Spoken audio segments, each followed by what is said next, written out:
Hi, Carol here. A warm welcome to my LDRS creative project. And this is the Holly Polka Doodle set. Is she not the cutest little image to color ever? And I had a request to do some coloring. I really don't have enough time, it seems, to really practice a lot of coloring. It is one of the things I love to do. I really love coloring, and I love to find new ways of coloring. So I had my friend Gail ask me if I would do a coloring tutorial in any coloring medium. So I chose to take out my polychromos, beautiful colored pencils, and show you a few techniques that I really like when I'm coloring. And this image, the photopolymer with LDRS Creative, is out of this world. You will not be disappointed when you order it.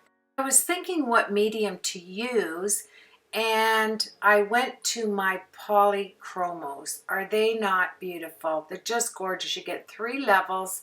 Every color you'd ever need. You can mix and mingle and get your own colors, as you will see. And the one thing I love to do with polychromos, as well as Prisma, but I like to work with watercolor paper to get the look. It has a different look, not on the real bumpy side of your watercolor paper. This is a 5x9 sheet, but turn it over and it is the more gentle side, with the little nooks and crannies in the watercolor paper. It's nice and smooth. It's 140 pound, but I turned it over from the side that is what I call the little bumpy side. And I stamped it in LDRS Creative Blue. I love to stamp images in blue or in red, like a light red. Pink too, if you like. And yes, look at me just putting my stuff over top. I just want to show you how delicious these colors are. I don't get enough coloring in because there's so many, other mediums to use when we're doing YouTube videos and creating. And I try to get my hand mixed up in all kinds of crafty goodness. So I really did take my time on this, and this is for you, Gail. You did ask me to do a coloring tutorial, so I'm going to put this out. And there's also a few more of my subscribers that really enjoy coloring and watching coloring. So I really did take my time, and I'm going to share a few things. First off, watercolor paper. And the second thing, because I'm using black hair on this image, I'm going to change the colors up from the packaging, and I'll show you that also. It's not the same. And there's a few things you need to keep in the back of your mind, or the forefront of your mind when you're coloring, is when you're doing children, the hair is not highlighted everywhere. It's sun-kissed, but it doesn't have the highlights because they're children, right? They generally have beautiful, one color tone hair, except for in the sun, they give off, their hair, children's hair is so soft. It hasn't gone through the things that my hair's gone through. Yeah, there, I got my email, so we should be good for the rest of the tutorial. So here we go. I'm doing the skin. Now, keep in mind it's watercolor paper. You are going to get a different look, but I think you're really going to like it. The one thing when I color with pencil crayons, I was going to say crayons, that's what they are, pencil crayons, is there's a lot of colors going on. I set a real thick base. And even though polychromos, they don't have any wax, you're not dealing with wax, but I am going to use Gamsol. And the reason why, it will move with Gamsol, but it changes the hue just a little bit. As you can see, when I put the Gamsol on the brown, it gave me that undertone of pink. And I love doing skin with an undertone of pink or purple, either way. Start with your shadows with a purple or a pink. You'll really like it. And then move to your colors over top. It gives you a rich, rich value when you're doing this, And then move the color with your stumps and a tad bit of Gamsol. You'll love the look because we're working on watercolor paper, but there is no wax in polychromo. I wanted to just state that Prisma, if you like to use Gamsol, Prisma pencils are beautiful to move the color. Another thing with using a stump is that you can flatten out the ridges on your watercolor paper. That's what I'm doing here. I'm moving the color, and at the same time I'm putting a little bit of force on the color to smooth it out on some areas, especially the skin tones. The rest of it, I'm not. There's the pink, and I'll lighten it up with a cream color at times. You are going to notice, and if you follow me, you know I add a ton of colors. It would be, you can basically say I almost use the whole set when I'm coloring. I like to see what I can get out of it. There's no structure to it. It's just, if I use this, will this happen? Oh, it didn't. So now I have to use this. I don't gotta, I have to. And you can move from a big stump to a little stump. It doesn't matter. Just get yourself a little stumpy and off you go. Now, you know, when you color, my friends that I talk to that enjoy my coloring, they say that they have trouble knowing where the shadow should be and making things look round on a flat object. So I kept that in mind when I was coloring. You know, I always say this, I color for fun. I don't have any degrees, certificates, nothing. I think sometimes fun really does help you because you are not subject to, you know, saying, okay, I learned that this is what you do. Dot, dot, dot, dot, and then I do that. No, you're fully open to anything. So there's the image. It's a light-skinned image on the package, but when I do black hair, I love to do darker toned skin because I think it just sets off the black hair. Now, under the scarf, you're going to get darker hues, and you can see I'm using a deep purple on the black, but you're only going to see that in the waves of the hair. I'm going to try and make it look wavy. And I'm going to use the purples in with the brown tones in the skin. And if you can, if you can see, of course you can see it. The arms, you're not going to see any lines. I don't want lines. And in realism, you really don't see any lines. That's why if you're going for a realistic look, don't use a black ink. And always remember with pencil crayons to use a puffy brush.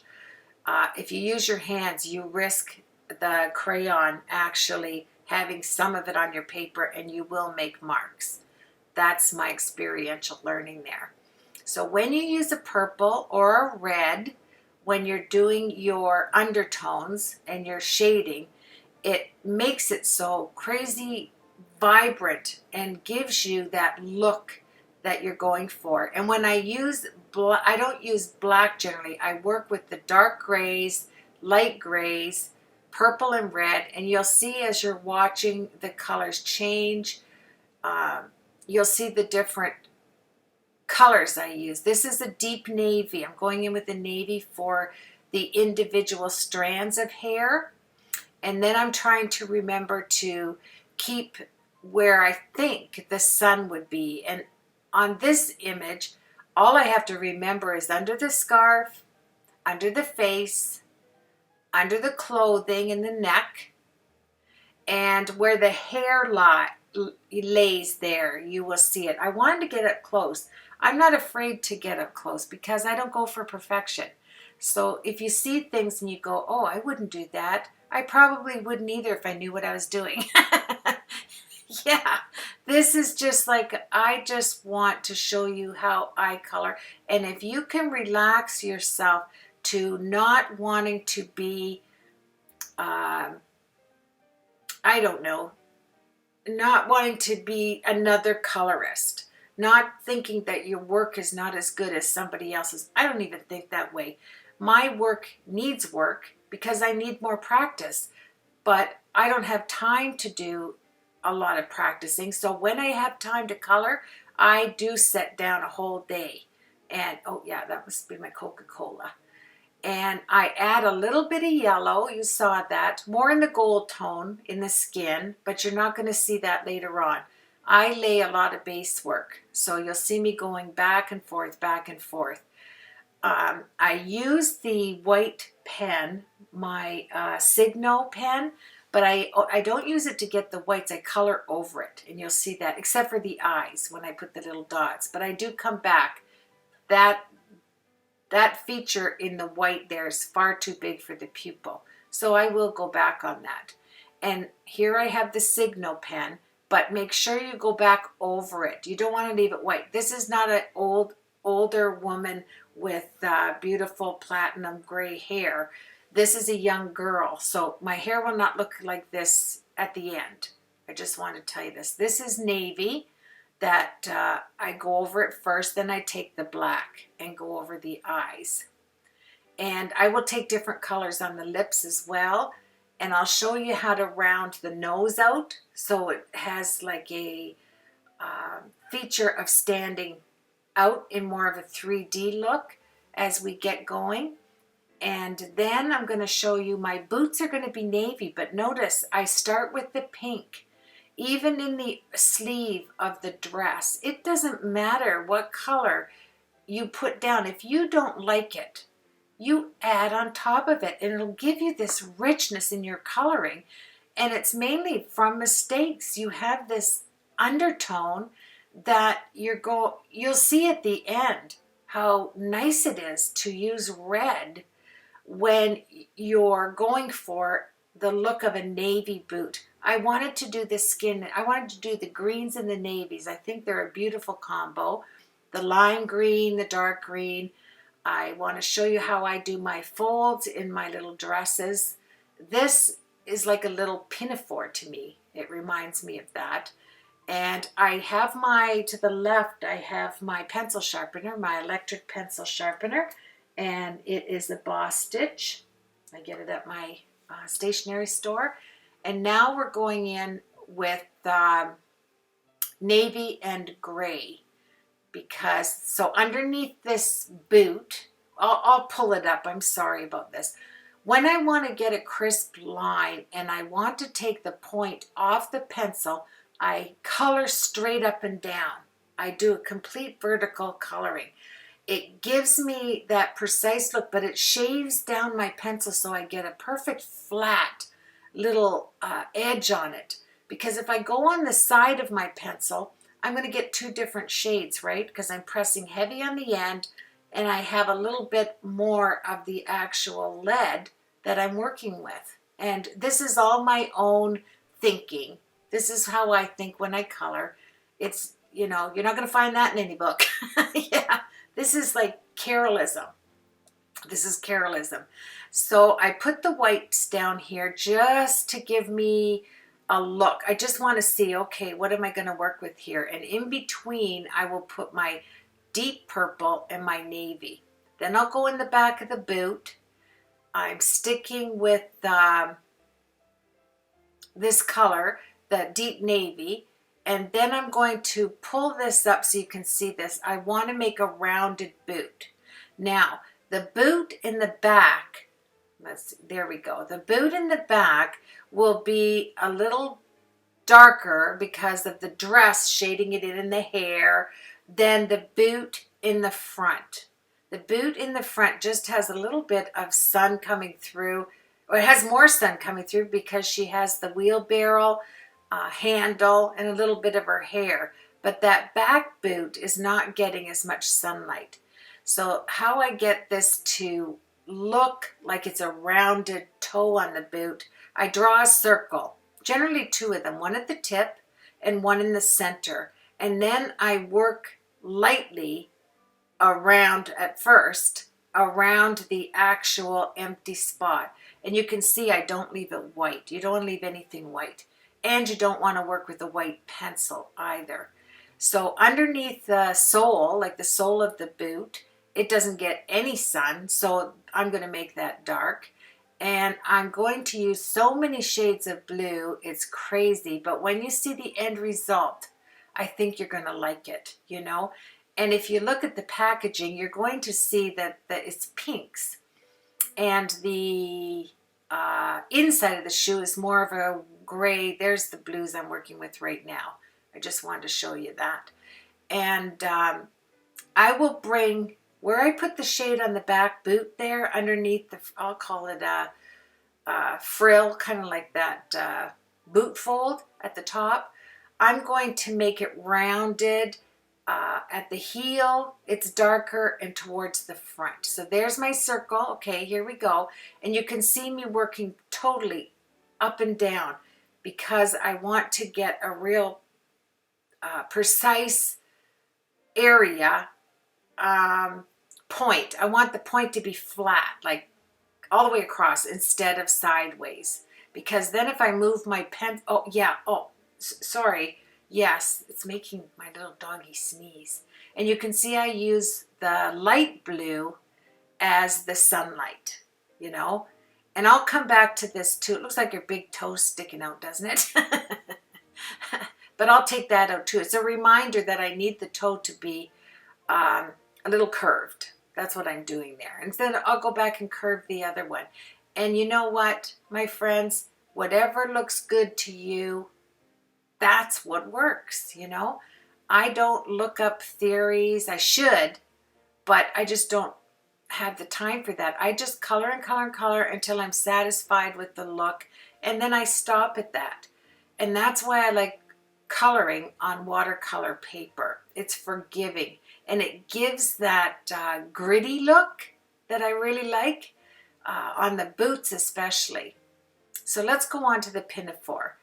I want to have, I'm going straight up and down now because I'm going to try to flatten out the top of my pencil. That way the sides of my pencil are a little pointy. And you'll feel that when you're working with it.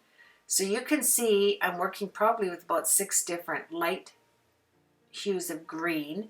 And then I'll start darkening it up because this isn't the color it's going to stay. This is my base color. Base color is nice to work with. It doesn't matter what color you put down. Even if this was going to be red. Oh, you want your little V's to make your roundedness on the pinafore. Just come in with a dark pencil and make the V's. Don't go around it, the curves.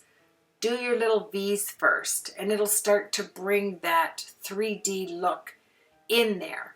And we'll just keep going on that. Sorry about my big hand. And this is what I'm showing you. When the tips of the V in the little frill will be the actual fold in the dress. So that's what I'm looking at. Everything will be done in a V, whether it's a long, irregular V, like coming up, elongated, or whether it's short, like on the top, underneath her sleeve. So we're just going to match it up with the frills, the little V's that we made in the frill. And we're going to come down. I know that there's 3 main ones by the pocket. And here I'll just match them up. And this is for a more prominent look, a more prominent fold. And you know that inside the fold will be darker because it's not getting any sunlight. So you're going to darken that up. But this is my navy. I'm going in with the navy, and I'm going to make that pleat just a little more prominent. I'll go in the corners where I know there's no sunlight, and then I'll come back. We're going to do, there we go, vertical again. I'm flattening out the top of my pencil, and we're going to start adding a lot of green tones. We'll go in with navy, we'll go in with pinks, reds, all kinds of things here. And I thought I love green and navy. There's just something nautical and pretty, you know, with dresses when you work with that. And you can pretty well see the color of green I'm using. And when you want to get a crisp line, hold your pencil vertically and keep them sharpened. I always say to have your pencil sharpener off to the side. A good electric pencil sharpener will really help you. And here I'm going just on the top and the bottom with a sage color. That looks really nice when you go over top of it. It'll give you a natural shade, but it doesn't look like this even at the end. You will be quite surprised how this turns out. And you don't stick inside your fold either. There is dark shade beside, you'll see this here, yet the dress will be light and dark. Okay, I want the yellows to be on the outside of my folds, but they're not quite folded yet. You don't have that look of a fold right yet. You just have a look of a bunch of V's, you know, lines going through there. But we will bring it together, and they will, you know, this is navy as well. It has a heart there, and it has a little cuff that I wanted to match the cuff of the boot to the cuff of the dress. So we'll work on that. I leave one on the frill. I'll put little lines every other semicircle. You'll see that. Even on the pocket, you'll get a lot of blues. I'll match them up with the boots. And here's the lines we're going to put in the folds of the pinafore so that it looks more like a dress than a slip, you know, than a crinoline with a dress.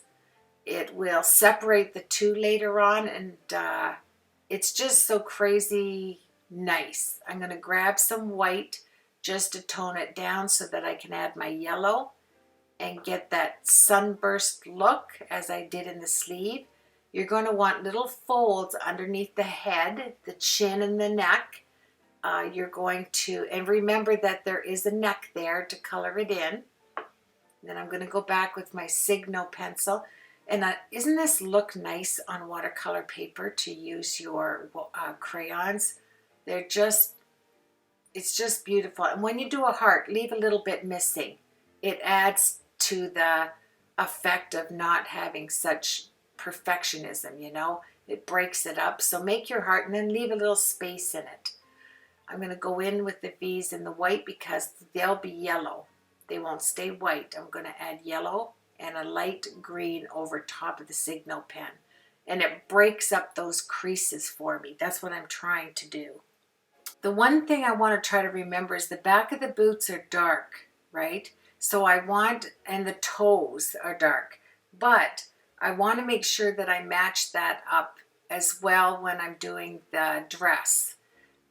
And the shadows, that if the back of my boots are really dark, well, the back of the dress is going to be dark.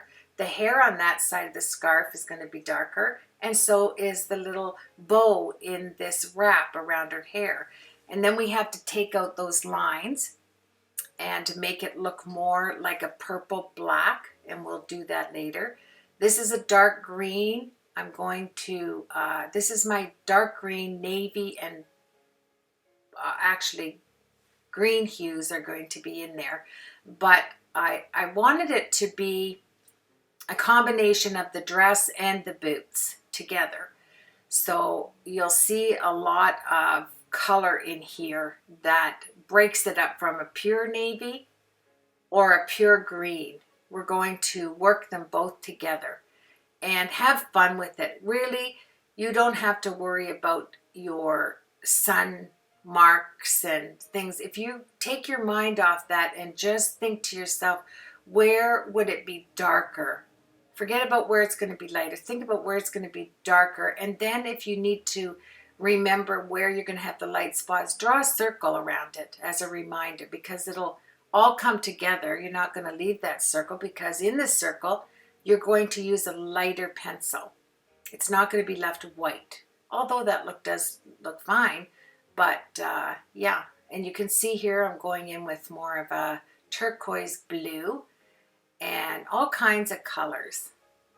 It's only the top color that when you stop coloring, that's the color that's going to shine, right?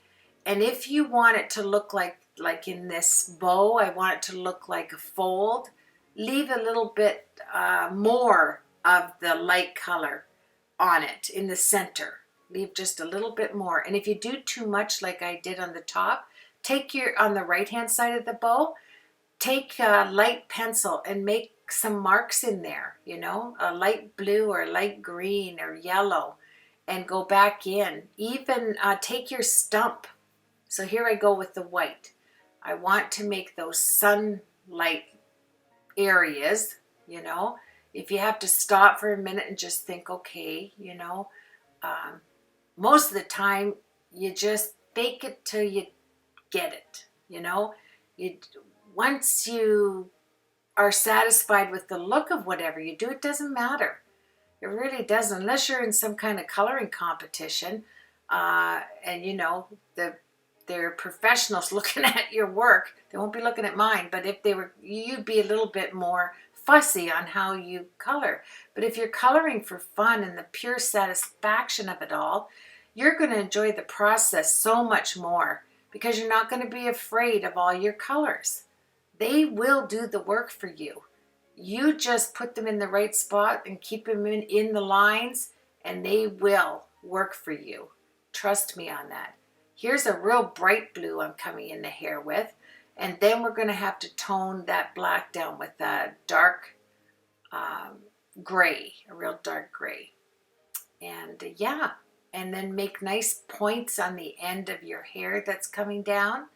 Curve your lines too, that really helps. Like you'll see I have to go back near that left eye. I have to curve that piece that's in there. It's not coming out from the side of her head like that. It's probably wrapped behind her hair. So we have to just lighten that up there. And I will do that later on. And I just sat here, oh my, such a long time. Even though it's sped up quite a bit, I wanted to enjoy the process. LDRS creative stamps make you want to enjoy the process. They're absolutely stunning. They stamp stunning. And another reminder, if you're going for realism, stamp in red or light blue, like I'm doing here. And you don't see any of the light blue lines, do you? And I don't say, oh, this is no line coloring, because in realism, there are no lines. You're not putting a dark line. In cartoon style, you can have that dark line around it. But if you're looking at nature and you're looking outside and you're looking, there's no black line around anything, you know? So stamping is just, it's the medium for those that aren't really artistic, like they don't draw, and they want to have these cute little images. And I'm making some dots up there, but I cover that with the flower on the end, and I'll show you that later. So here I want to make some distinction. Now, you're not going to have light where I put that white around that white round center ball there. What you're going to do is you'll put the white in, but you'll lighten it up with a, or darken it up with a dark pencil. And this is how I work. I just keep going until I get what result I want in this, and how I want it to look. And I want to lose myself in the actual enjoyment of it than to worry whether this is rounded and that's not, and this is curved and that's not. I just like it to look pretty. That's my goal. Just make it look pretty. And I love working with the Signo pen, because I like putting color on top of the Signo pen. The Signo pen will separate whatever you're working with. It'll separate your ribbon. It'll separate your hair. And then it'll give you this little gully that you can put the coloring in your white jelly pen or your Signo pen. You have that little gully to fill in, and you'll feel it with the point of your pencil. Keep your pencils nice and pointy. And then if your Signo pen is, you're going to probably have to go over it 5 times to make it bright white. You know, go back, go back, go back. Nothing wrong with that. So I'm going to leave that just for a little bit, and then we're going to move on. This is so funny. I did the bunny eye backwards. When you do a bunny eye, the V faces the nose. Okay, so the V, the point is away from the nose, and the opening will be closest to the nose. You'll see this. So when I was at my stationery store, they have Tombow erasers, 4 colored pencils. It's the gray. It has that grid in it. And I thought, how perfect. I was just starting this I had to run to the stationery store, get some business supplies, and they carry Tombow. There's my other gritty eraser. And this is for colored pencils. Yes, look at colored pencils. Tombow colored pencil right there. Colored pencil eraser. And it really did work. Don't go at it crazy because obviously it has that grit, gravelly stuff in there. Take your blush brush, and I'm talking as light as a feather. Those little grinds of gravelly stuff in that eraser will work for you. You don't have to press hard to get a nice effect of having it erased. And my bunny, in the picture of the actual stamp set, the bunny eye is just a dot. But oh, hello, yes, look, it's a bunny. Okay, we've had enough, bye. Yeah, fun city. I'm going to lighten up my ears in there. I did make them rather dark, but you'll see why. My bunny, I wanted it to look like a stitched bunny. And you'll get that look because you're working on watercolor paper. So everything is going to be like a valley. There's the point. See how the point is away from the nose? So if my bunny was facing the other way, the point would be facing the nose, the actual V mark. And I want to make a realistic looking big eye. You know how bunnies have that big eye and they have these long lashes. So I want to separate the eye, so I'll make a little concaved mark on the outside of the eye. And then I'm going to make a lot of lines to make it look like a stitched bunny. You know those really woolly bunnies that actually are stitched, hand stitched, and they're woolly? Well, that's what we're going to get, and that works well with watercolor paper. So to get a white look, you're going to work with your gray hues, your grays and your light blues, your pinks. So here we go. We'll add a little, this is salmon actually. I work with salmon color, not a bright pink yet. Then you're going to make the little hair marks in there, but they will look like stitch marks later on. We're just going to build a base on the 140-pound watercolor paper. And then under the ear, you're going to get some shading there. And it actually will look like, yeah, you got the whiskers.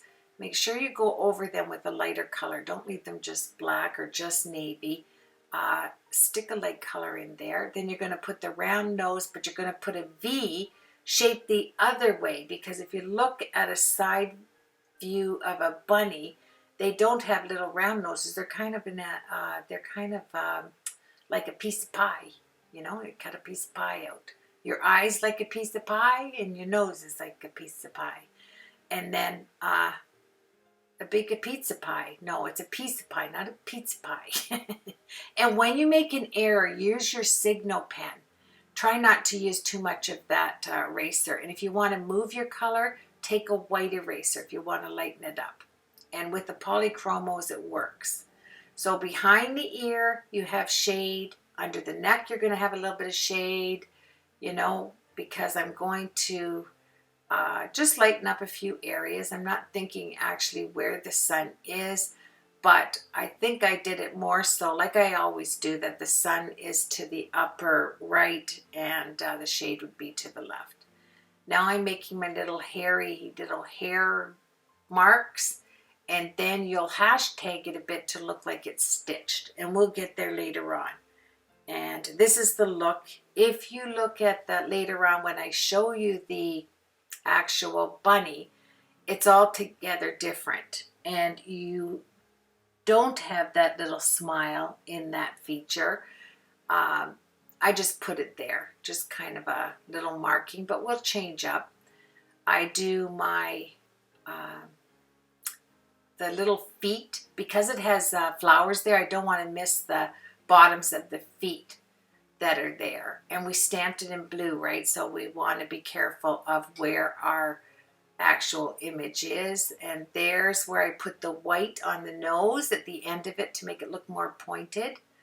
And then I'm going to come in with navy for the bow to match the boots. So we're going to add 2 or 3 different colors in there. Make sure you leave some white spots where they are. It's up to you. It's up to you where you leave the white marks. But under the neck is dark. And so if you remember that, it is peachy keen. You'll be fine.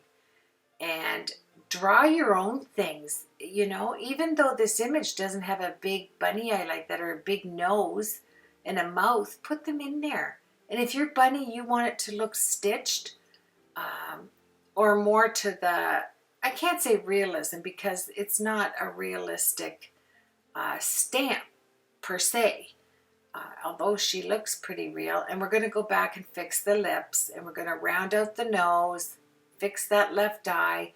These are the things I do right at the very end. For now, and the bunny, when you're doing it, I didn't want it super dark. I wanted little Holly to stand out more than the bunny.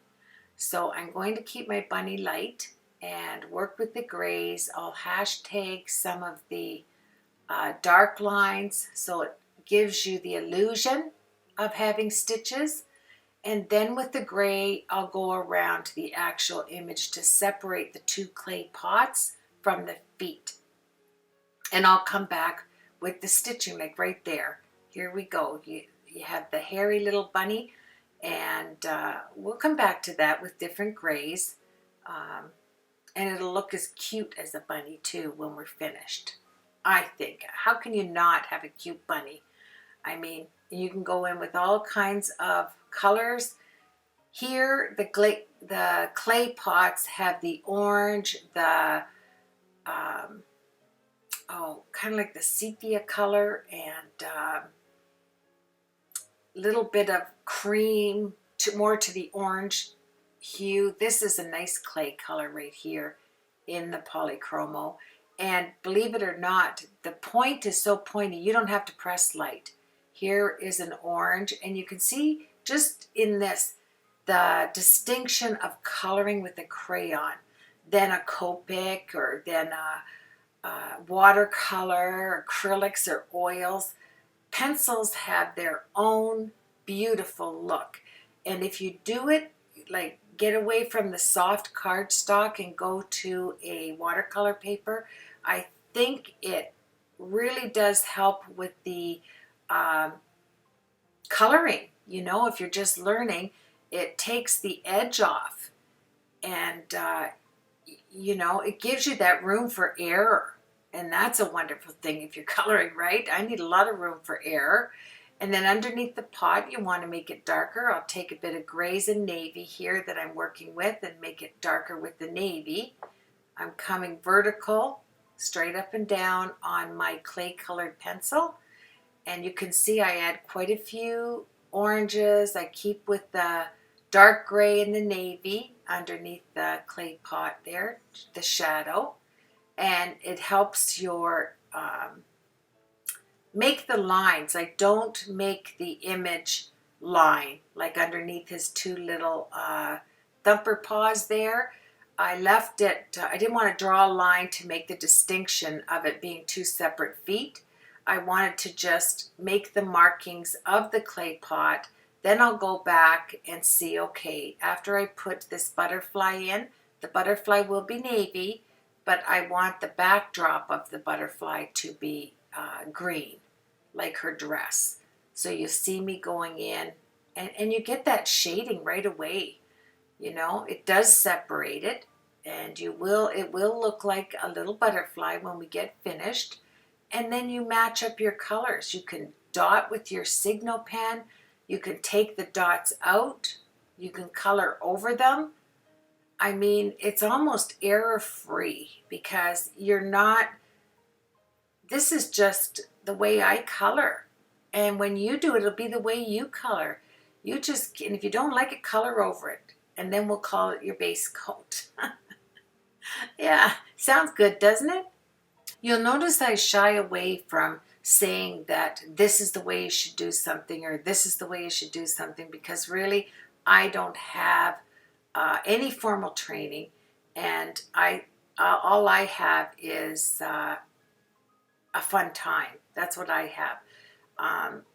And I just think things out. Like, okay, if I want this to look curved, I'm going to have to add a line to make it curved. If I want the eyeball socket to sink in, I'm going to have that curved mark around the eye so that your eye, your own eye, will go to that line, and it'll really make it look like a deep embedded eyeball in there just by adding that one little curved line.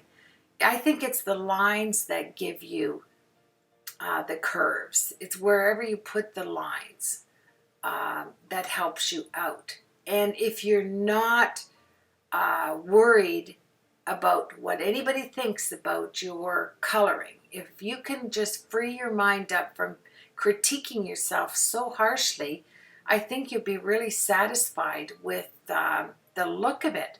And especially like with having a YouTube channel and that, you know, I am thinking, okay, maybe, you know, there are people that do this, you know, they are colorists, and they're probably going to be going, whoa, that's different.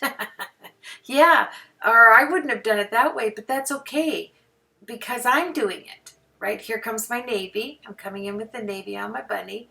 I'm going to make the little sew marks by just kind of going through the lines with one other line, and it'll look like you stitched it. And yeah, don't be worried about that. The person that gets the card is going to be so excited that they received a card of thankfulness, you know, a kind card, that it's going to look nice whether it does or not. I mean, how can a colored image in a card, this isn't going to be a card, by the way, let me get that off the bat. I guess I better delve into what it's going to be a gift bag. I'm going to stop there because I don't want anybody to be hard to be hard on yourself. I really don't. I am not hard on myself because even though I know people are watching this, this is the best I can do. How can I take it to another level when I don't know how to take it to another level, because this is how I color? But I will try new things and see if it does work. I really will. Ooh, we're going to do a butterfly. Ooh, yeah, right there. See? Yes, I'm programming my brains. And when you're working with tiny flowers, you can do them lots of different colors. On watercolor paper, the bumpy texture gives you a wonderful look. Ease up on your pressure. That's the key when you're first coloring. Ease on your pressure like this. And if you want a light pressure, pull your hand back from the pencil. The closer you get to the end of your lead, the harder and harsh look you're going to get. If you ease up and pull your hand back from the pencil, you're going to have a light texture. It would just naturally be light. You have nothing pushing it down. And yeah, so that's what I'm trying to do. And I think the main theme of when I share a tutorial is make it fun. Make it your own. Practice. If you're not satisfied with it the first time, the next time, trust me, it will be a lot better because you're practicing. Okay, now I thought, okay, I'm going to need some shade on the sides, the left side of the boots, right? Because I did all of the dark parts to the left. So the sun would be more so on the right, but I'm not really worried about that. Please let me specify that. I'm not worried about the sunlight right now. I just want to have some spots that are lighter than others to give that illusion of the sun coming down. But I don't think of that when I'm coloring. When I'm coloring, I'm more so thinking of the actual colors, like what colors can I mix to get this color? I knew that my arms were a different shade of brown, so I needed to make this wheelbarrow different hues of brown. Otherwise, the hands would blend right into the wood, and I didn't want that. So I'm going with a light hand on this. I am adding all different browns. I'm going away from whatever the clay pots, whatever colors I used in the clay pot. 2 of them, actually. They should look like 2. Yeah, that's not 1 clay pot. That's supposed to be 2. and try to stay away from making too many lines. That would be awesome. Even though I have some, I'm going to make some knots, like just round curlicues, so it looks like wooden knots. That will draw the eye away from any mistakes or any off colors, because the eye will be drawn to those little knots and you won't be looking at something that is, you know, isn't as pleasing as you wanted. And I'm really, this is just practice for me, and I just love it. Anything LDRS creative you are going to love. This new release, I am telling you, if you want a beautiful set in your stash, and I'm going to show you how I store my creative design team projects. I'll show you that in the tutorial. And I went into my stash, and I have a stash of gift bags. And I thought, oh, if I could get a bright, because this is a springtime theme. Here we go with another little flower. This is a springtime theme. Now you can see I'm going vertical. I want to have, I'm doing a tiny image, so I'll straighten up my pencil straight up and down. And if you have any oils on your hands, I knew I was going to cut this out with a circle, but if you have any oils, or put a piece of paper down, or acetate.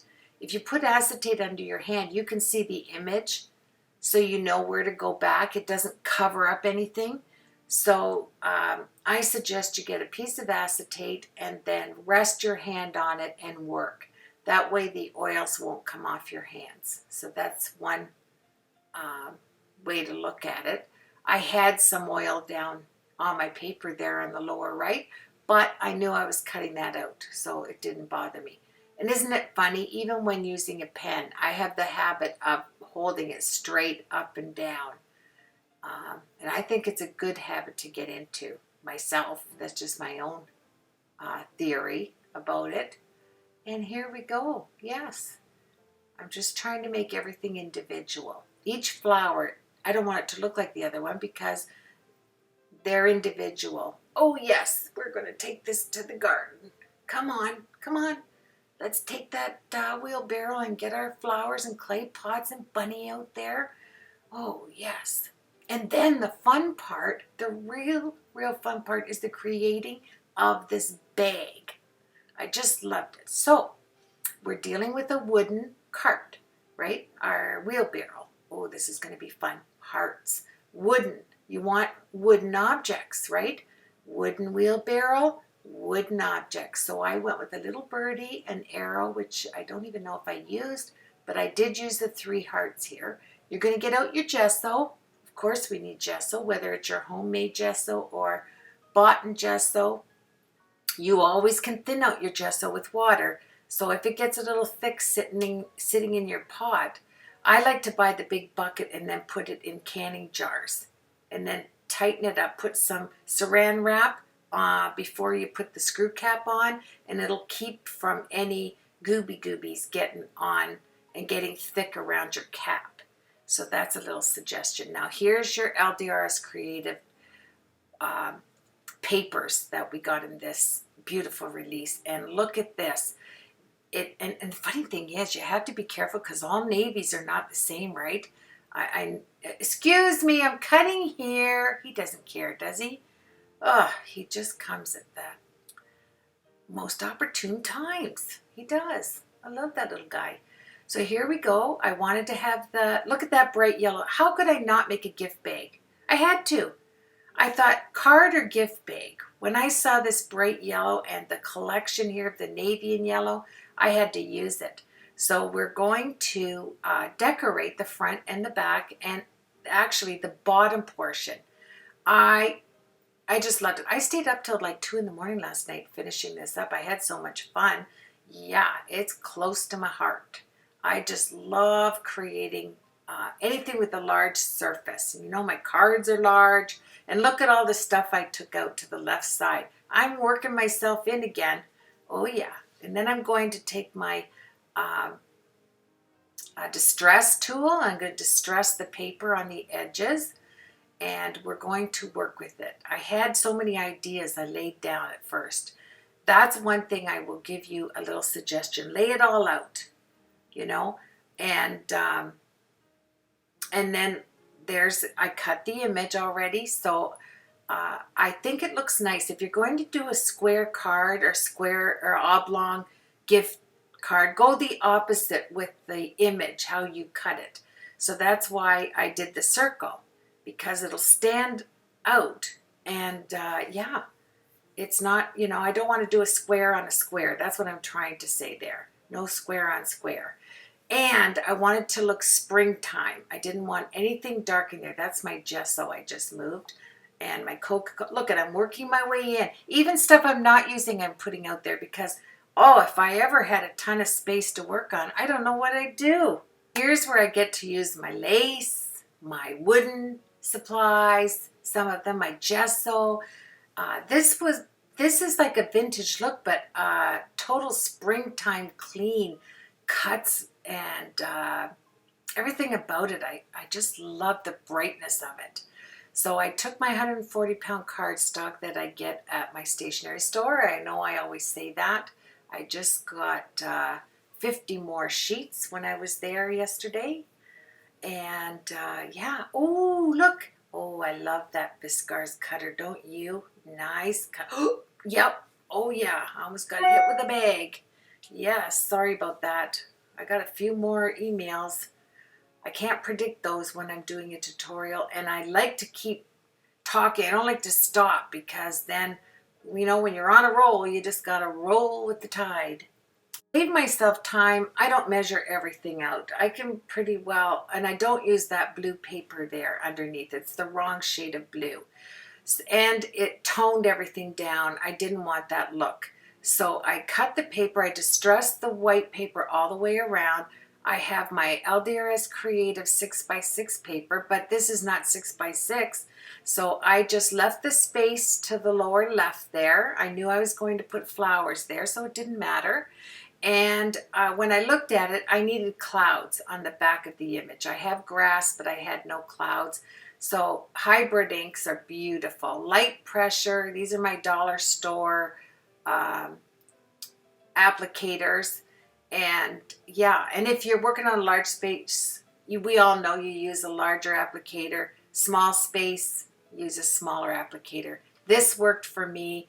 I can't be without, you can cut down a cloud stencil like that yourself. All you have to do is get your piece of acetate and start cutting round edges on all of them, and you have yourself a stencil. This is easy peasy. You don't need to buy anything. And then, you know, it just adds that pop. It's soft, but you have clouds behind there. You don't want white space left over. So this works out well. You don't even have to, look at, just fling it over there. Yeah, why not? Yeah, so clouds, right? And then in my stash from my dollar store, where nothing's a dollar, they had this beautiful ribbon that had actual stitched beading, and I loved it. It's like lime green and navy. Nothing looks sweeter. Yes, and everybody's always probably thinking, where is she going to spill something? I was actually going to use that frame up there, but I didn't end up using it. I'll tell you that right now. Here I'm just going to put some double-sided tape down so my ribbon stays nice. And if you have stitched beading, always remember it has thread, so when you cut it when it's lying on the flat, otherwise you're going to lose your beads. Let me tell you how I know that. Yes, you don't want to lose your beads. So I put double-sided tape, and then I'll put my you know, I wanted that flower at the top, so I'll bend it over. I've got the sticky, try and keep it as central as possible. See what I did? Oh yeah, my thumb wasn't hanging on to that. I was losing some beads big time. I probably did. Let me see. I think I caught that one. There you go. Doesn't that look cute? Love LDRS papers. I tell you that all the time. Thick, vibrant, and they match the release. Everything matches everything. And here I've already cut it, so I'm going to go down, and I don't want the flowers on the same you know, venue. I want to change it up a bit. So whatever you like, whatever you like. I don't like a lot of spaces between the beading and the edge of the paper. That's all. And yeah, look at all the space I have to work with. Yeah, how do you do it, Carol? How do you do it? I don't know how I do it. I just went to my stash and looky, some more lime. But you want to gesso this down. I'm going to just say something that looks, you know, we can agree to disagree, of course, but nothing looks more vintage if you gesso on top of whatever color it is and then add shades of color with your ink, with your Copics. If you have a Copic air gun, I end up using that. I end up using LDRS Creative inks, but you can see I put my page protector acetate on there. What I want to do is I want to cover that image. I don't want any fingerprints or anything. I wanted that round image to shine because it's on watercolor paper and it has that flat look of coloring, which is such a distinct look. Then if you put the acetate, and you know I buy page protectors at my stationery store, look how thick they are. They're wonderful to work with. I'm just cutting it. You don't need to put it through a cutter. It's vintage. I distressed the white paper, so I don't need to worry about whether this is perfectly straight. I just don't want to take my distress marks off there. I don't want to cut all the frillies off there. So just keep going, and there you have it. Now, that look to me is gorgeous. The entire sheet, it protects my coloring, just like putting it behind a frame. Then I put my papers on top. So you get this wonderful texture thing going on right away that we vintage people love. We love texture. Artists love texture, don't we? We're like texture freaks, yes. So here we go. I got to get out my gesso. Doesn't matter what color your flowers are because you're going to cover it with gesso and then add your ink or your Copic or whatever. So I just went around and found leaves. I found some flowers that I could wrap around my, this is my file. It's a round file, so it makes the perfect, the wire goes around it nice and boing boing look, you know. And here, these are from the dollar store where nothing's a dollar in the States. I think I got them when I was with Bonnie and Janet and Sherry. Yes, I'm pretty sure we got that in Buffalo, didn't we? And then I set that here. See how I don't glue anything down right away? I just set it there because I didn't use it there. I just wanted to take a look. I wanted a little bit of femininity to this gift bag. Love doing gift bags. If you are tired of making a card sometimes, you know, artists get tired of doing the same old all the time. I do. Go to a gift bag. You will love it. Go to your dollar store and get them. Sometimes you can get, like at mine, for $1.25 you get 2 bags. Yes, never do 2 for $1 because nothing's a dollar there. Even though it's a dollar store, I don't get it. But anyway, my gesso's super thick, but I love it super thick. And, oh, it's right up against the packaging. Come on, get over. Oh dear, oh my head. Oh, yes. So even though my gesso's thick, I will go to a paintbrush because the bristles are thick. You don't have to worry about anything. Or take a spoonful out of there and spray some water in it and make it more liquefied. But because my color is so deep, I wanted my gesso to be super, super duper thick. Yeah, super duper duper thick. Now this is the fun part. The serious part of coloring, which is not serious. I mean, I don't take anything serious when I'm doing art. You know, I just want to be, art's for relaxing. The last thing we need is to stress out over art. You know, we don't have to do that. Enough stress in the world than to sit down to craft and get stressed over that. Just relax and enjoy the process.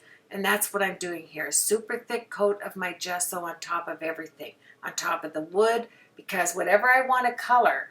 And what I was going to say is, the natural look of flowers to me, you can never get the right hue on every flower. So putting gesso on everything and then adding to it, you make it your own. You make all those colors your own. And here I'm just dipping it right in that gesso. I turn the cap over so that it doesn't get harder than it already is, and set my paintbrush up there, and then I'll figure out what colors I want to use. I use the LDRS. These are the little cubes that I have, but what's really funny is I forgot that I have all of the well, most of all the large LDRS Creative hybrid inks, because you know I'm a hybrid. I love hybrid inks. Like, they're just my favorite, because hybrid, if you're new to card making or creating, in this sense, a gift bag, hybrid's right in the middle. It gives you time to heat emboss. It doesn't dry quickly like a dye, but it's not as long waiting as the pigment inks. It's right in the middle. It's beauteous. You'll love it. Oh, I must be answering something right there, an email or checking something. I'm sorry. I get distracted so easily, don't I? Yeah, so here we go. Yes, I had some of my Coca-Cola. I can't get any more smushed in. So, and then I have the gift bag right close to where I'm doing my Copic. I turn on my, sorry, I'm cutting my sentences like this. I turn on my compressor underneath my island here by my feet. I just turn it on just in case you hear it go. And it shuts down. You don't have to worry about a compressor. It doesn't run all the time, just at the start. And here I'm figuring out, okay, I've covered all the colors with the white gesso. It's actually off-white. And then I'm going to get out some of this lime. Oh, I love this color. It's gorgeous. And if you have all of the large inks, you're going to have all the colors you need forever, okay? Here I'm just running it. This is the... See how I stop in my sentences? My husband says I do that all the time, but I never believed him. But now I'm actually listening to myself. I do. If I think of something, I got to stop when I'm already talking about and jump in, or I'll forget what I just thought of. Yeah, I think it's what women do. We're good at it. Yeah, I can listen to anybody. They can change the subject 95 times in one sentence, and I don't even notice it. It's like, yeah, that's cool. Yeah, I agree. So here we go. Direct to paper. Just take it and rub it in there. Oh, yeah. The richness and the juiciness of LDRS Creative Inks is crazy. That you will notice. And I just used a little, I don't have as many of the minis. I love the minis, but you know what? I forgot right in front of me. I have all the large ones, and they're all, I have all of them written down. They look so nice and organized. Here it went to my laces. Forget about organizing. Look at what you're looking at there. Does that look organized? No, I have to work in a mess. It makes me feel good. So I went to my beautiful laces, and I took out some hearts. I took out a little piece of frill, that butterfly. The butterfly is the only thing I did not compromise with color, because that butterfly was going on the bottom of the bag. So I knew I didn't want to have any. Ooh, yeah, I love it. I'm doing the hearts. That's why I had to have hearts there.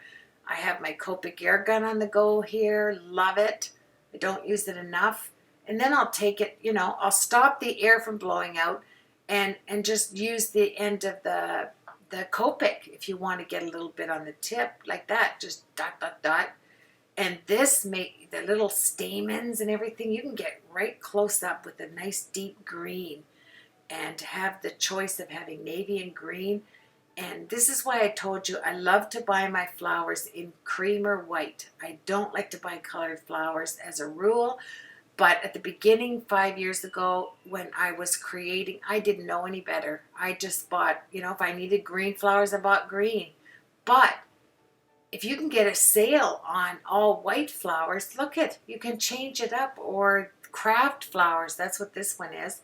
I wanted to match the beautiful pots, the clay pots. So that's why I did that flower in the clay color of the Copic marker. Made sure I did a heart. And what's nice about the Copic air gun, the closer you get, the darker it goes on. You pull away from it and the lighter it is, and that's the beauty. You'll get used to that. It just becomes like, nature. It's just awesome. It's natural. It's like eating a huge sub, all kinds of different stuff, but it all goes down the same hatch. So here we go. I don't know if that made it. Oh, yes. Oh, wow. Sticky canvas. Oh, I love it. Yes, he does. This is sticky canvas. I've had it in my stash forever. You know I love shopping in my stash. You just tear it apart. It's sticky, and I'm talking sticky, okay?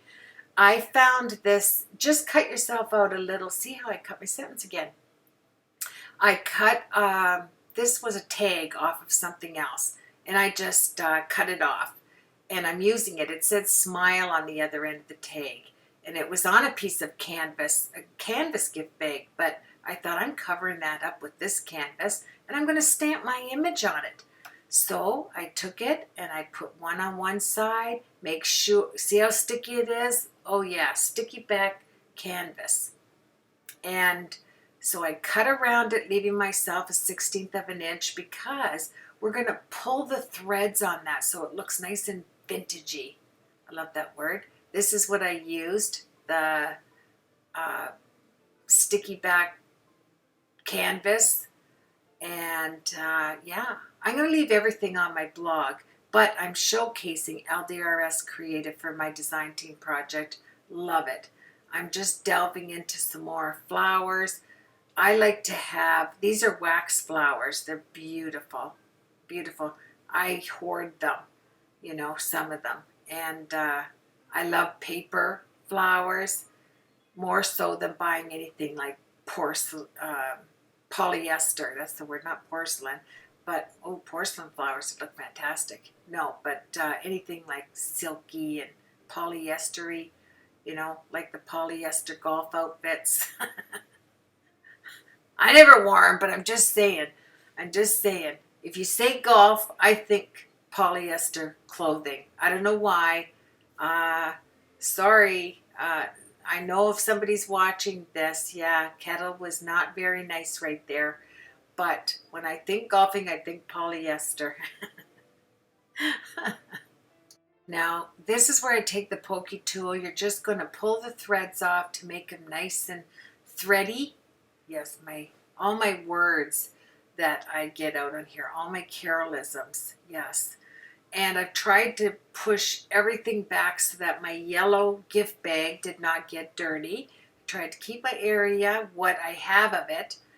Oh, it's so funny to look at a huge island and have 4x4 inch space to work on. Well, a little bit more than that this time. But look at those flowers, all gessoed. And then you can repeat it. If you don't like the color, gesso it again and start over, you know. And the Copic air gun, you don't have to have a compressor. At the box stores, you can get the little ones in the kits. There's 2 different price brackets there. The compressor was better for me than buying the air canisters because I was doing a lot more Copic coloring, and it was, you know, worked out for me more affordable to have the compressor, but you don't need it. And it does help in certain situations, you know, to have it if you are going to use it. That's the main thing, right? It's one thing to have it, but it's another thing to use your supplies. So here I just made the hole down in there so I knew where it was, so I could take my crocodile and make a proper hole to run some twine through. I thought the twine would look really nice. And then I saw this heart in my stash. I had a nice row of them in my lace stash. So I was going to put it on top of the word smile that was on that actual cardboard, but I wasn't looking, of course, and I did it on the other side. But here I'm just pushing it through the loop, doing one of those loop ones, and you can put a little mini glue dot to hold that if you like. I don't think I did there. Then I'm just going to take my hot glue gun and yeah, put it right there. That's not the spot I wanted it, but you know what? When I went to stamp it with the navy dark wash jeans LDRS Creative ink, yes, my hybrid ink there, it went right over it. So here's the sentiment. It is so crazy cute. And it, let's see, this one, oh, I don't have the right one. Yes, I do. This one is You Put the Spring in My Step. That's what I put right there. You put the string in my step, and boy, am I putting that ink on there. I wanted to make sure, even though it's really juicy, you don't have to do, you know, actual heart compressions there, like 500 taps on it. It's so juicy. One would have done it. I don't know what I was thinking there, but it goes on the burlap beautifully, especially for the nautical theme that this puddle jumper collection has. It works perfectly, and to have the I don't know, that look, just that rugged look on there. And then I did put clear embossing powder on it, and I took my heat tool and set it, and it darkened up a little bit more. Don't those flowers look awesome with the green and the navy? I just love it. And this dark wash jeans ink, the LDRS Creative ink, it's so juicy and it's so vibrant, and of course it's hybrid. Can't say it enough. So I really like this look. Love the color of this yellow. I gotta tell you that, I really did. So I took out another piece from the Puddle Jumper 6x6 paper. This is for the bottom to give it some stability for whatever I put it in. And here's the lace paper hearts. I put it on the bottom, and I didn't want to cut it off. A lot of people like to cut it even with whatever they're doing. If it's on a card, whatever. I like the look of it just hanging off. But if you're going to do that, you want to make sure that you have some glue dots behind the outer edges. I went back and did that. I ran it through my 5-inch Xyron, so it was sticky, and it would hold on to those 2 lace doily hearts. Remember when we used to use those way back when? I really did. I used to make cards and have it had to have a doily on it. Yeah, so here it is. I'm just making it as even as possible. I'll take the Xyron glue covers off. Yeah, I'm watching myself here do the edit. I'm sorry. I'm getting lost in it myself. And then I put it down, but it's not going to hold it all together. You are going to have to use some either double-sided tape, in my case the ATG, because it holds like crazy. And there you have it. And this is the bottom. And then the funny thing is, I do put that butterfly on the bottom, but look how cute that looks with the doilies hanging off the edge. And that butterfly doily that I had, I didn't gesso it at all. I didn't want anything on it. Like I said before, it's going to be on the bottom. Ooh, yes, butterflies flying by. I didn't want to have it, you know, somebody to open it up and then you've got, you know, crumblies or something on the bottom from the gesso, or ink, anything. And then it even has that pearl on there, but it doesn't bother it whatsoever when you open up the bag at all. So I left this clean. And the clean look of the doilies, the clean look of the wonderful, no, don't put that there, Carol. It doesn't need anything. You could, but it really doesn't need it. Look at that, because it's the bottom. Other than that pearl, it stands up beautifully. So here we go. You've got, I took the ATG and went over the back of my actual holly image. This is going to go behind the thick page protector acetate. Now we're getting ready to get down to the serious stuff here. We are going to get it put together, and it doesn't take any time at all. Once you have all of the bits and pieces parts done, like the coloring, you've picked out your flowers, you have your acetate or page protector. I love that look. I love the look of the image being round. I love it that we're coloring with your polychromos on the watercolor paper. And here comes the ATG. Just get it on there. And the Gold Series double-sided tape works wonderfully. It is so crazy sticky. And I always put a lot on because I fear anything coming off.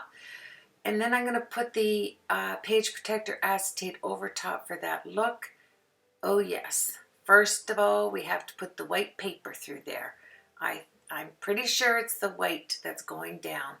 Yes, I want that to truly be stuck, and this big baby does the whole section in there. So I was able to use this one. I think it's the 9-inch and the 5-inch. I always say it's 6-inch, but I think it's 5. And then you've got the little baby guy that's only an inch, Xyron. Love them all. Love Xyron products. So here we go. This side is the nice clean side that we're going to cover on our gift bag. Just as my cards require thickness and heavy weight, so does my gift bag. So I'm going to cover, first of all, I was only going to cover this part in the bottom, but then last night I thought, no, I've got to cut it. It has to be stabilized. You know, the weight cannot be just on one side of the bag. Of course not. So anyway, yeah. So there's the acetate that's going to cover it. And I keep saying it's a page protector. I like to let you know that I get them at the stationery store, and they are super duper thick, and they make wonderful, wonderful, well, covers right here, of course, but shakers. And yeah, get that unstuck. Really sticky. And here we go. The placement on here, up in the corner like this. I don't know. This gift bag really was a fun project for me. Really. Yes, really. It was a fun one. And when you look at the flowers, then you look at the dress and the boots and the bow and the bunny. It just all comes together, doesn't it? And I had to use my eraser there again because I got a little bit of my nail polish up there, I think.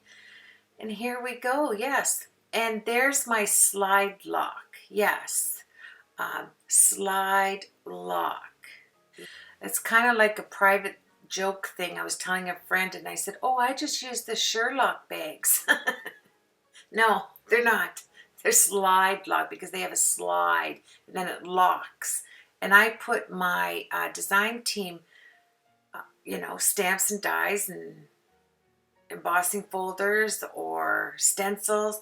I put them in there and lock them up and seal them. And that's how I store my projects that come to me to design with. Now on with this beautiful gift bag. I'm putting sequin tape all the way around, except for I left a little bit empty here. I thought it was for up in the corner, but I realized I have to turn it over, so it's going to be the other corner. Isn't that crazy?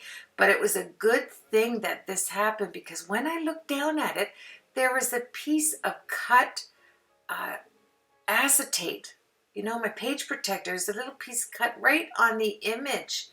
And I went to tape it, and I'm looking at it here, and I'm going, what is that? What's on my coloring? Oh, no. Yes. So I thought, oh, no, I'm going to put a glue dot in the corner, and I'm just going to leave it like that. And I was able to get my hand underneath it. And while I'm doing that, this is what I said before. If you use doilies, put just a glue dot underneath the corners just to keep them down, and they won't fold on you, because they're rather delicate little doilies, delicate doilies. So yeah, I'm going to secure them with the mini glue dots, and we're going to move forward. Love the color, don't you? Like navy, yellow, and green. Beautiful combo. Yes, so let's turn it over. I love the shine over top, keeps everything clean. And I'm really happy it went from a card project to a gift bag.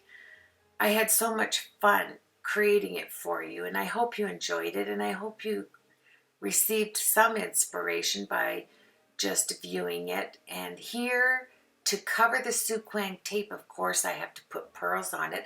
And see on her little bandana there, I don't know if I put it on yet.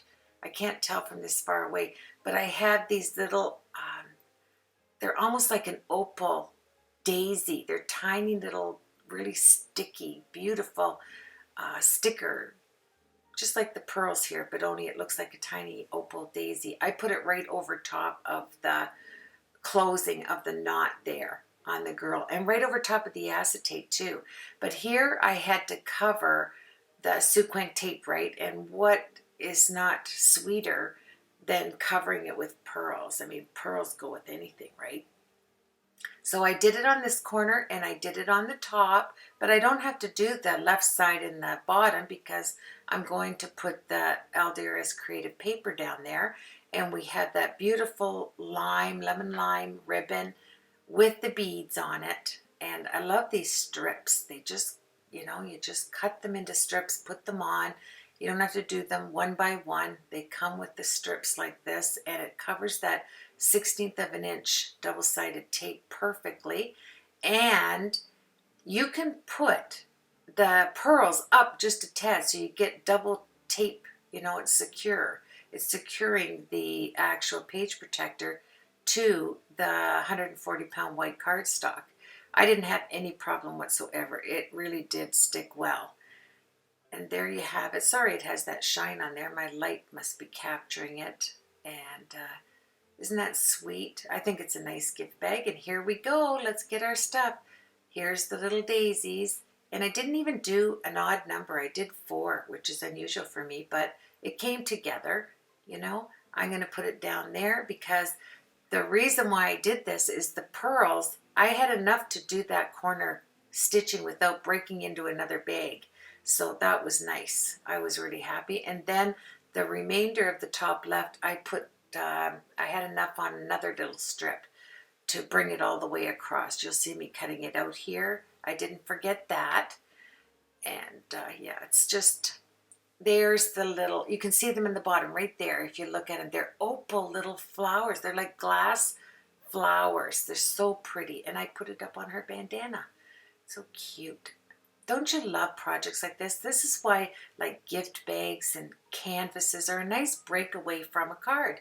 Now cards are nice too. I thought of putting a little 3x3 card hanging off, but then I thought, no, I think an hour and 40 minutes is long enough. I can't help myself. I can't help it. If you're going to put coloring and design it and the whole thing, I got it edited down as low as I could, my friends. I put a nice big pearl on each one of the daisies, and I had the gesso on the daisies, and then I sprayed it, and I used the LDRS Creative Hybrid ink, and here I'm putting it down. Oh yes, it's going to stick quickly with your double-sided tape on the, in my case, page protector. Isn't the combination beautiful? It really is. I'm just making sure there's some glue dots behind the ribbon because it is very delicate. And then I'll bring this right up to the corner. I already applied those little pearls up to the left-hand corner there, so that was nice. Then we have that hole there we have to fill with our flowers, and yeah, that's the fun part. Here's where I had to lift it, where I saw that little piece. Isn't that crazy when you do everything and you look down? And I'm telling you, it was just like a teensy-weensy little hair, but it was acetate. A little piece of the cut, when I cut the acetate, came off. So anyway, I got it out of there. And now for the designing. This is the fun part. There's the rose that matches the clay pots, the green for the dress, the blue for the shoes, all different styles of flowers. You just put it in. I left some white. I did twist all the wires around one of my round files. I love the look of those twisted wires going round and round and round. And then I did a teensy rose in the clay and put it in the middle, covered the button there. And look at that. Doesn't rolling your wire off of flowers just look so cute? Then there's, and make sure you lift your leaves, you know. Put the hot glue and set it in there. Right now, I haven't glued anything down. I want to see what it looks like first. I want to get the actual design down. Then I'll just lift them one by one. And I did not put the hot glue on any of the page protector. I knew it would warp, and I risked making a hole. So I was very careful to put it on the paper and on one of the flowers. I kept it off of the acetate. I'll call it acetate. And here I'm just situating them the best I can, just lifting them off using my pokey tool to get it in there. I'll lift it up because I did like the look of this, you know. I was said, excuse me, little birds. Yes, you like it too, don't you? Alrighty there. I'm not crazy. I just like having fun. So there you have it. We've got that one. I'm not pushing them too far off because I can forget in about 3 seconds what I've done. Now I'm putting that down. I don't want a gigantic cluster. I just want a nice cluster, you know, just right. And here you have it. Isn't that clay colored beautiful? That rose there to match. It just focuses your eye up there on the bunny. And he's so cute. And there you have the green and the green flower. What I was saying is to put some hot glue on your leaf and push it in and then lift it up and put a glue dot so that you have a nice bump in the middle so it stands up and gives you some dimension on your gift bag. I do the same thing if I do cards. I don't like the leaves laying flat. I like to lift them up in the center and then put a glue dot underneath or hot glue it, but in my case with the acetate I couldn't do that. So here I'm just going to have all this situating done, and once I'm really happy with that, I'll move on. Isn't that sweet? It's just nice. I think it's the gesso on top of everything and then adding your own colors to it really helps. And I put glue dots on the back of the hearts up there. See the green, navy, and clay wooden hearts? I put glue dots on there because really they really again, they did stick to the acetate really well. So there's really again. And look at that nice twisted wire. Isn't that cute? So here's the glue dots, one, and then the clay colored, you know what's so nice about that? It's the wood. And then the wood matches the twine and it matches the burlap, sticky burlap, you know, burlap paper kind of. And yeah, right there. So you have, if it, you know, it turns, you have the sentiment on one side and the beautiful white. I kept it all white. Yeah, it's all white because of the white paper there. So if it turned over, I didn't want everything covered. I thought the clean look of the white matches the paper. I put a glue dot on it right there, just a little ways up, not halfway, just a little way. And I put like a sailor knot in there, tied it, and I was so happy with it. I think I put 3 dots on there, and I think that's it, my friends, like for this side of the bag. I think it made me happy. I love designing, I really do. And look at that. Then I have white tissue paper. I'm just showing you because I was so super overjoyed with doing this. And I had to run out. We had our sister dinner the night before last. So all 4 of us get together. We were at my sister Barb's at her B&B, and she barbecued up some steaks and salads and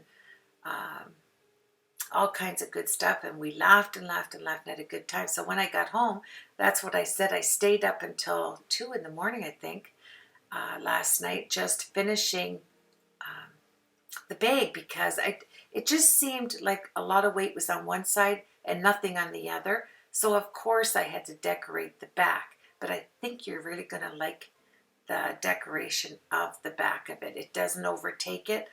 The holly stamp still stands out as the focal point, and that corner is super cute to me. And you put spring in my step.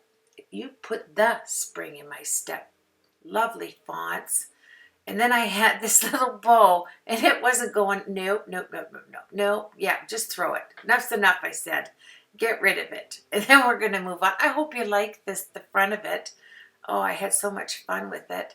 And here's the May release. I just want, look at that. It was I started at midnight. So guess what I had on my jammies? Yes, please forgive me.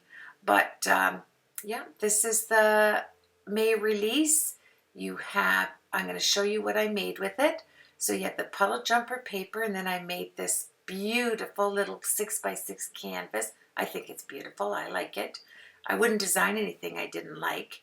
So I made that, and that was with the puddle jumper stamps. So many beautiful stamps. Look how big that is.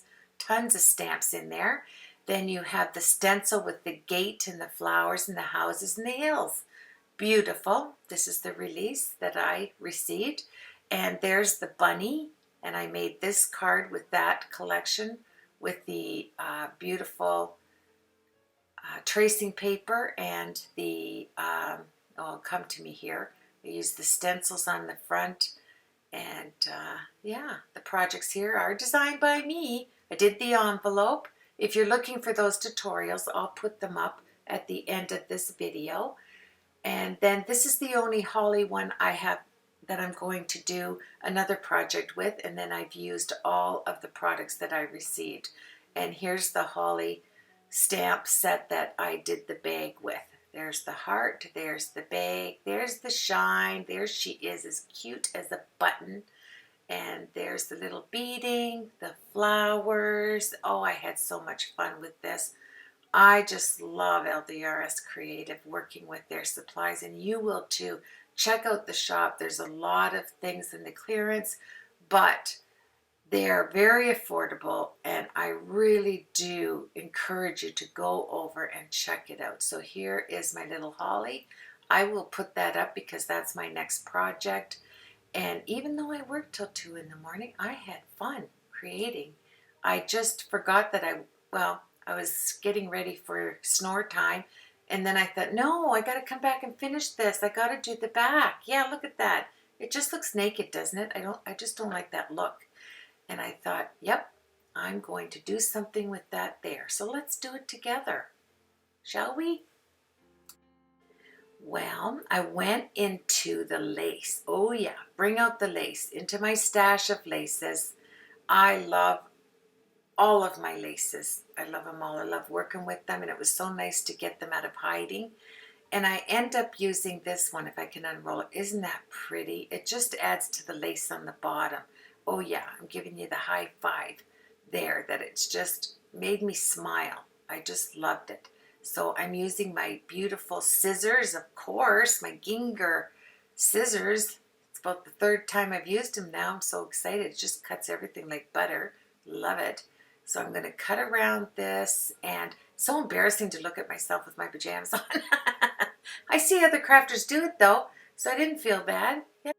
Anywho, we're going to move right along. I'm going to put them away, and we're going to glue this down to the back. I think it's very delicate. It all goes together. And working with laces on cards too is very nice to do a shabby chic card.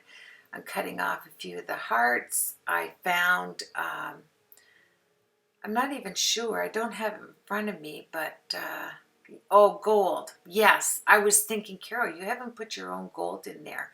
Tap, tap, tap on my fingers. Come on. So I have this gorgeous, gorgeous gold trim.